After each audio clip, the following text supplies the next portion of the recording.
This is Create, Engage, Succeed with your co-hosts, Mary and Amadeus.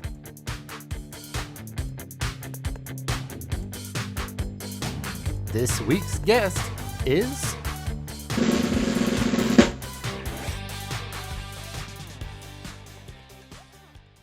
Well, good morning, everyone. This is Mary Menley coming at you with this week's episode of the Create, Engage, Succeed show. And for those of you that have been tuning in for a while, you're beginning to notice a trend if you haven't already. And that trend is I interview really interesting, fascinating people that I have never met other than online. So let me tell you a little bit about how I know today's guest, Lorraine. She and I are in a group called The Dames, which is for female business leaders. And Lorraine had posted, hey, I'm working on this class. I'm looking for some folks to give some feedback. It was a topic that I know very little about, search engine optimization. So I put my hand up and said, let me do it. And then I looked at the course. I'm like, wow, this course is really good. I think this is something that our audience would really benefit from. So I said, Lorraine, would you like to be a guest? And so Lorraine said, yeah, of course. So with that, Lorraine, take it away and tell the audience a little bit about yourself. So these days I run a program called the Digital Toolbox, and it is an outgrowth of what was originally my business, which I ran a digital agency. And the toolbox is really for business owners who either are not ready to hire an agency or just want to know what they should know before they have those conversations. So there are online training programs, videos, resources on topics like email marketing, social media, blogging, and of course, web design and SEO. Oh, right. So all of those topics are really intriguing for me because I'm horrible at all of them. So at some point we may bring you back as a guest to talk some more, or you and I may be having a conversation about that. But I'd really like to kind of dive into search engine optimization. Mm-hmm. Our audience is primarily individual course creators or very small businesses. Mm-hmm. And when you go out and you Google SEO, your head just wants to explode because it's mm-hmm. What's this term? What's that? What's this optimization? Why should I be number one? What does that mean? So could you start out by just telling people real simply, what is search engine optimization and why do they even need to know about it? Perfect. So the way the internet works is people come to the internet because they have a question. They want to know something. Who does this? How do I do this? Where can I find this? And they come with those questions and they go to a search engine and they type it into Google or Dogpile or any of the others. But let's face it, 99% type it into Google. So we're going to talk about Google. They type it into Google and then Google, in the blink of an eye, like less than a second, comes up with not just 100 or 200 answers, it will come up with hundreds of thousands of pieces of information that match that search. If you have a website and you want to be included in that 100,000, you have to think about, how do I organize my information? How do I make my website attractive to search engines? And at the end of the day, that's what SEO is all about. There's a lot of marketing speak, there's techie terms, but at the end of the day, what you're trying to do is be the prettiest girl in the room when Google goes looking. I love that explanation. So again, like you said, there's a lot of marketing speak and things like this. And I know myself, I've gotten bogged down in things like, oh, well, Google has just released update number 3072. And so now you got to go. But it sounds like what you're saying is focus on the fundamentals first. And then when you get to that point, it's time to bring in an expert. But let's say that I'm creating a course and my whole business is health coaching. Because there's a lot of clients that are like that. And that's a really crowded marketplace. Mm-hmm. What do you do to stand out? So first off, I'm going to just tell a quick story and then I'm going to come back to that question because it's going to make sense. 12 years ago, I started ghost blogging when that wasn't really a thing yet. And I was making a living writing for other businesses. And the websites we were designing and the blog posts we were creating were getting picked up in the search engines. And all of my friends who were in the industry, okay, most of them were guys, told me I was doing it wrong, that I needed to be worrying about inbound links and outbound links and meta descriptions and the Google algorithm and Panda, and it made my head hurt. Okay. And my argument at the time, and it still is today, Google does not spend money with you. Customers do. And so all of that gaming the system that you're doing to get Google's attention, to drive people to your website, if the website isn't good, if the content isn't answering the real questions, you know what happens? People come, they go, they come, they go, you're done. And so what I did, and you know, I say, okay, you know, you don't have to worry about that. Yes, I do understand meta descriptions. Yes, I can write title tags like the best of them. And I know the difference between an H1 and an H2 and all of that. But at the end of the day, I always start with the content. And now I'm going to come back to that healthcare coach. At the very starting point, if you do your content right, if you answer the questions, if you spend time thinking about what those questions are, I'm going to give you some tips to think about that, Google will notice you. And then you start to look at, okay, which pages are Google noticing? You enrich those, you add on those themes, and you kind of do an end run. Because all of those friends of mine who told me I was doing SEO wrong, there was an update, and I think it was Panda, that Google changed the rules. And they said, you know what, links are okay, but content is better. And they have continued down that path. And so they reward, by showing up in search, websites that have good content that answer real questions. Oh, I like that. So it goes very close to what we tell our clients when they're building a course. It doesn't matter how fluffy it is, how pretty it looks, how many bells and whistles. That's nice. But if you don't have good content that solves the problem that your potential audience is trying to solve, it doesn't matter how slick it looks, you're not going to get repeat students. Absolutely. And so let's start there. So you start with, you have to know who your customer is. Well, if you've just built a course, you know who your customer is. You know who your student is. So now what I want you to do, and you probably will find a lot of this information even in your course, what are the questions that someone has when they're looking for a course like yours? 10 years ago, you went to the internet, or 12 years ago, and you did what was called a Boolean search. Healthcare plus class, right? Right. But that's not how people search anymore. They're using voice, they're using Siri, they're using Alexa. Hey, Alexa, where can I find a healthcare course? Where can I find a self-paced healthcare course? Where can I get a certificate in neuromedicine, whatever, you know what I mean? So the questions are longer, they are more natural language. And so there are really 4 levels of questions. The first is that informational. It's, I don't know what I don't know. And I mean, is there a course for this? What, or maybe even really high level, depending on what you're teaching, you know, what are psychographics? What is, so that first level of question are really the what, how, who. Then the next level of questions are what we call navigational. And this is when someone has figured out, okay, I know what a whole house humidifier is. Who sells whole house humidifiers? Where can I find? How do I buy? And so now I start looking for different resources that are more tied to maybe a specific brand or a product category. And so now the questions really revolve a little bit more about that. The third level of question is commercialization. And this is where I've kind of narrowed it down. I'm going to take, there are 3 different self-paced courses. What's the difference between? And so the kind of content that you want to create at this phase, case studies, testimonials, comparisons, us versus them.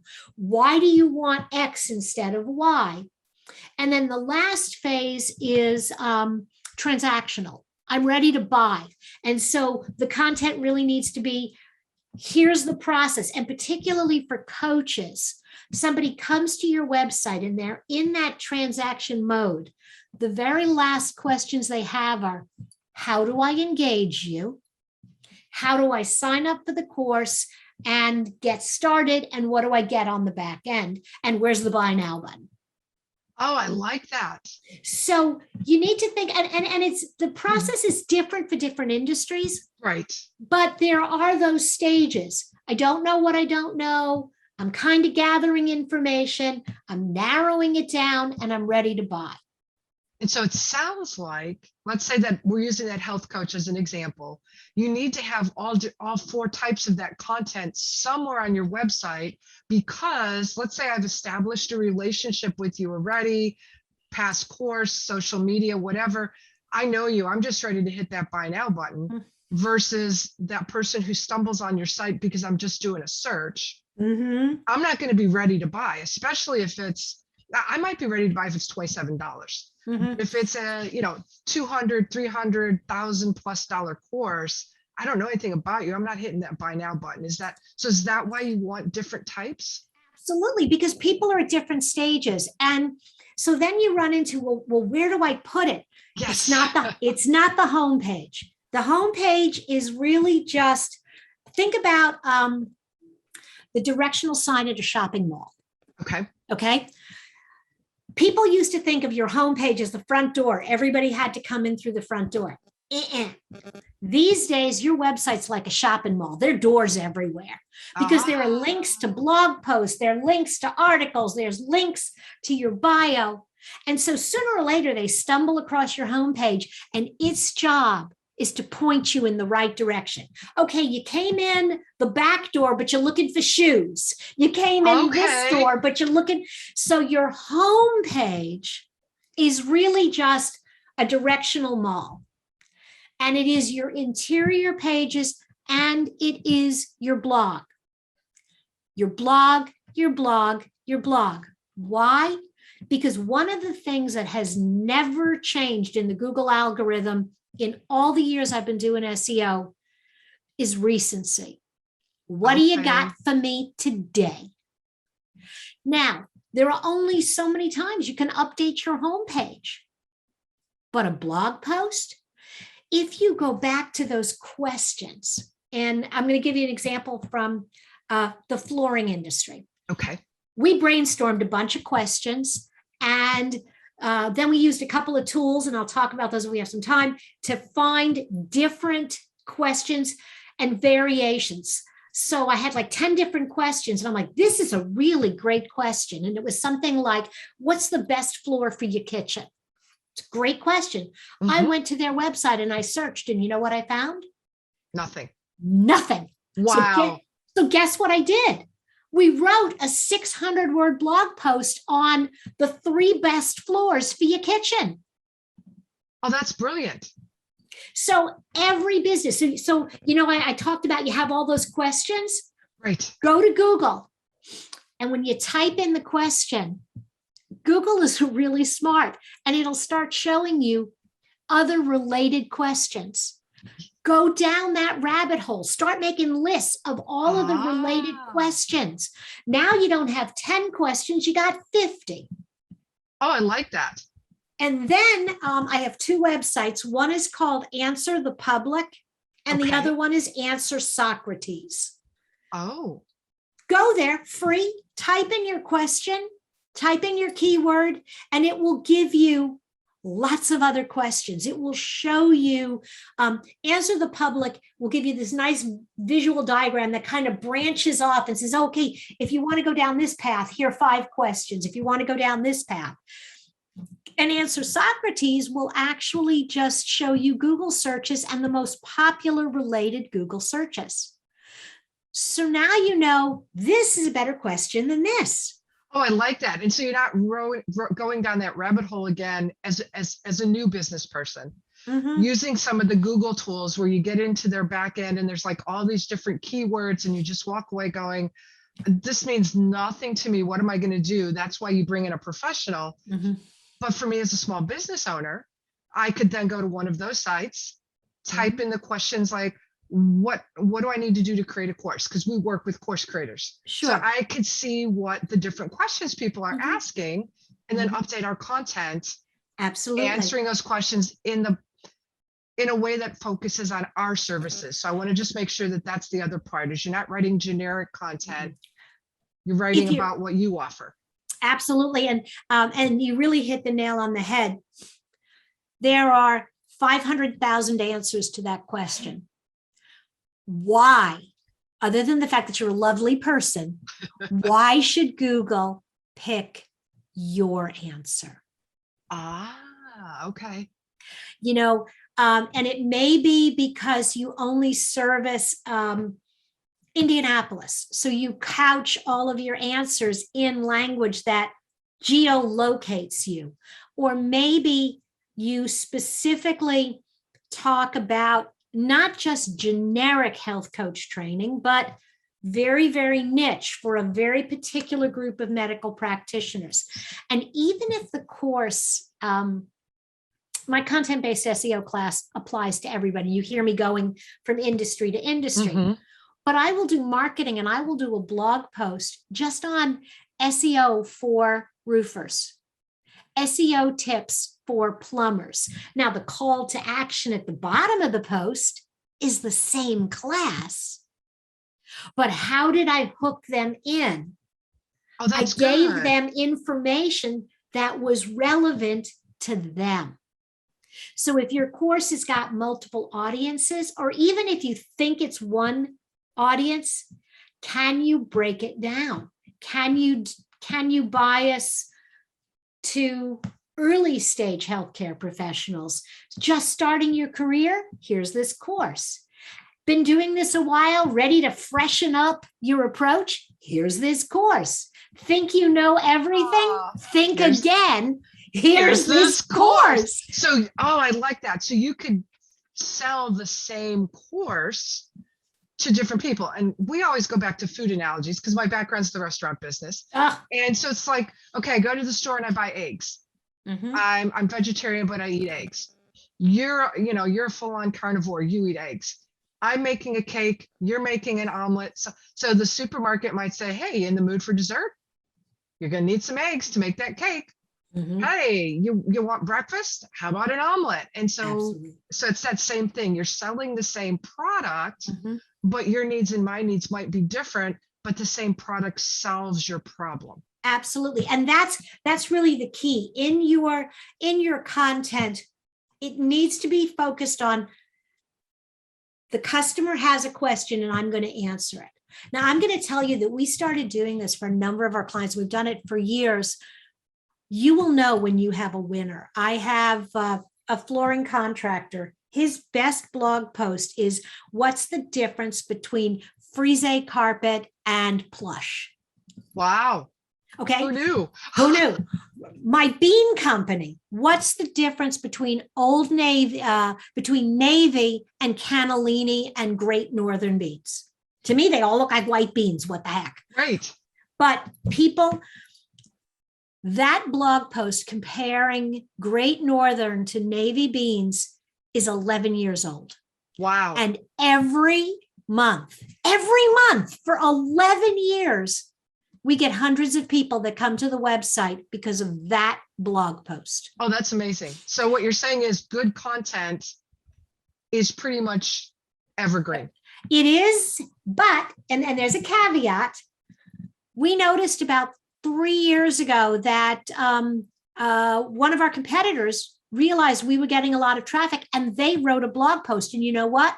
When you search that question, what's the difference between Great Northern and Navy? Their post was coming up on top. Because it was we were like, because it was newer. And we went, okay, not going to happen.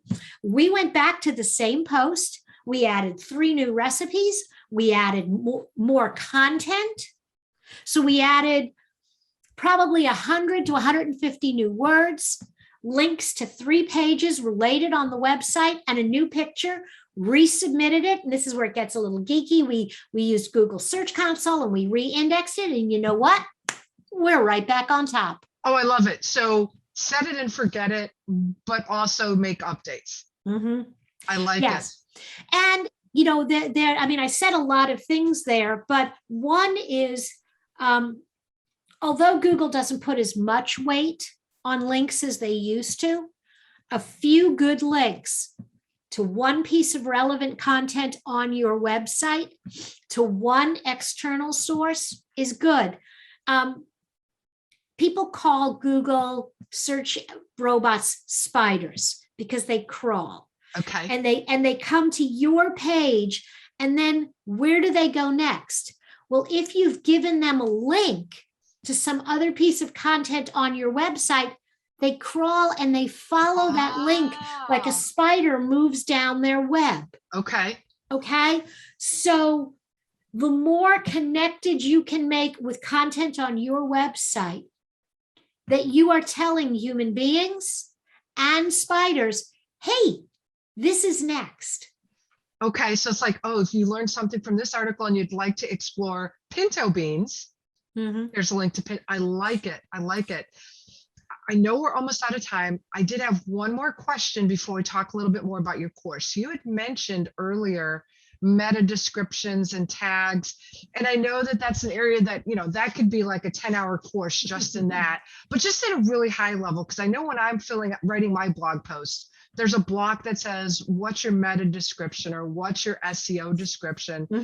For somebody like me who's clueless, how would you explain that? Okay, so the page title and the meta description that you're filling in, whether you're using Yoast or Rank Math with a WordPress site or something else with Square or Wix, they have their own built-in tools, but they always ask you page title and meta description. Your page title is a maximum of 70 characters. You want to try to use as close to that 70 characters as you can, because if it gets longer than that, it's going to be truncated. Okay. Now, what do you put in the page title? It doesn't necessarily have to be exactly what I see when I come to the page, but it needs to be unique. You can't use the same page title on multiple pages. I always like to lead with either what I think the key word for the page is or the key idea. So, pinto salad bean recipe, maybe dash or break, Randall beans. I typically, if I'm trying to optimize for local, I do keyword, site name, and location. Okay. Now, with my Round Peg site, we had so much authority after 19 years of blogging.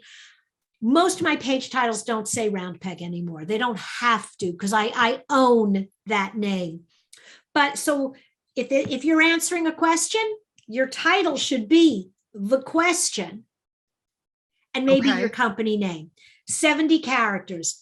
The meta description is a little bit longer. And if you do a Google search, you know how you see the page title and then you see a little bit of text underneath it? That is the meta description. That is where you tell both Google and human beings what your page is about. So I see people making mistakes where they try to keyword stuff it and it's not really English. And you know what? Human beings, search engines love it, but human beings go, yeah, that doesn't sound like what I'm looking for next. Right. So with your meta description, don't quote me on this number. I'm trying to visualize my tool. I think it's 160 characters. So it's twice as long as your title. You want to, both in your title and in your meta description, don't waste a lot of words on fluff. So articles, the, in, start with, so if the question is, how can I get a nursing certification? looking for nursing certification, our online course will get you there in 5 easy steps. Okay, Boom. cool. So short, sweet, but again, don't use a lot of words that don't make sense to the audience, because you're going to lose. So like you said, the search engine might like you, but the human beings who ultimately are the ones buying your product or service are going to go, this doesn't make any sense. Let me go to the next one. Right. I love it. So we could spend hours talking about this. This is fascinating. And it's very clear that you are passionate about this and know what you're talking about. I had the opportunity, as I mentioned at the beginning, to go through your course. Can you just tell us briefly about your course? I've shared the link already in the show notes, and who it would benefit. So the course is called Content-Based SEO. I almost called it Common Sense SEO, because that's really what this is about. The thing that I know is you're not going to learn SEO and you're not going to get good at it after listening to me speak on a podcast for 30 minutes or watching a 1-hour webinar and taking notes furiously. You're going to get better at SEO, doing it in little pieces and making a regular habit of it. So this 7-part course is designed to do that. It reintroduces a lot of the things that I've talked about power words, but then along with the video, there's a worksheet and an assignment. Go write 10 questions. Go make your 10 questions better.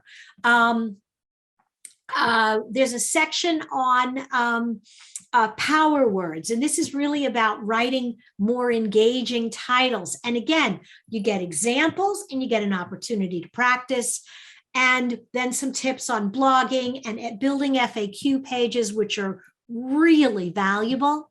And the whole idea is you should be able to do this. I don't think any of the lessons should take you more than 20 or 25 minutes. And you can do it every day for a week, or you can do it once a week. When you register, you get unlimited access to the course. I don't turn you off. But it's a really nice way to build a good habit. And if you're ready at the end of it to work with someone or to go to the next level, you will have that foundation that they are going to layer on top of the more geeky meta tags, title tags, links, blah, blah, blah, blah, blah. I love it. And so, let's say I didn't want to do it myself. And what I saw from the course is, okay, I can at least improve my writing. So then if when it gets to the point that I'm going to hire somebody to help me with the technical piece, they have something good to work with instead of, here's a blog post. My name is Mary. I like purple. If I don't give you something to work with, then you can't really help me. But if it's, okay, I use these power words and I've asked these questions and here's 10 blog posts, I just need you to help me get them to show up. Absolutely. And it is so frustrating. I had a client come to me. We built a beautiful website. And when we launched it, we're like, okay, now you have to blog. And they went, yeah. And then they came back 6 months later and they're like, we're not showing up in search. You're not blogging. So it is about regular content creation, whether it's blogging, social media, you have to get out there. So you do. This has been such a great presentation, Lorraine. Thank you so much. I'm so glad we got to meet in the Dames. I am so glad. I am sure that my audience, who a lot of them are at work right now, so they usually watch this on the weekend or whatever, but it's out there. If they have questions, would you like me to just tag you on their questions? Absolutely. And I'm going to make an offer. We're actually running, and we'll probably run it through the end of the month. And then I think it's going to expire. We have a code where you can save 30% on the course. Oh, wow. And it's all they have to do is type in the word preview, PREVIEW, and save 30%. But that code is going to go away. It expires the 31st of August. That's fantastic. So it's like, hey, take action now. And as I said, I've been through the course. It's well worth it. And it's even more worth it if you take the time to do the homework. Oh, yeah. And again, you got to reinforce it, but it's like, oh my gosh, this is really good. So schedule time. I would say schedule yourself a couple of days between each lesson to do the Mhm. work. Yes. And it's Yes. really going to be a whole lot more powerful than if you just consume the videos and go, okay, that's great. One day I'll get around to it. So, Lorraine, thank you so much. This has been such a pleasure chatting with you today. I really And enjoyed it. I look forward to wherever this adventure takes us next. So, Awesome. everyone, this is Mary Dunley, your host for Create, Engage, Succeed, signing off and saying goodbye to our fabulous guest, Lorraine Ball. So, we'll see you next week. Bye, everyone. We'll see you next time. Remember to like and subscribe.